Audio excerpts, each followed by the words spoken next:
এ যেন পেট নয়, ইয়াবার খনি। এক দুটি বা ১০০-২০০ নয়, পেট ও পায়ুপথ থেকে বের করা হয়েছে ২২৫০ পিস ইয়াবা। একজন মানুষ কিভাবে এত ইয়াবা পেটের মধ্যে নিয়েছিল সেটি ভেবেই হতবাক সবাই। পুলিশ বলছে তাদের কাছে ইয়াবার তথ্য ছিল, কিন্তু পেটের মধ্যে এত ইয়াবা কোনোভাবেই ভাবতে পারেনি তারা। ইয়াবা কারবারি উজ্জ্বল শেখের পেট থেকে দফায় দফায় ৩৩টি পলিথিনের প্যাকেট বের হয়। সেখানে ১৬৫০ পিস ইয়াবা ছিল, আর পায়ুপথে ছিল ৬০০ পিস।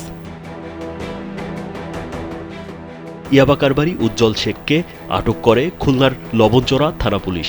লবণচড়া পল্লী বিদ্যুৎ অফিসের সামনে থেকে তাকে আটক করা হয়। আটক মাদক কারবারি উজ্জ্বল নড়াইলের লোহাগাড়া উপজেলার লিয়াকত শেখের ছেলে।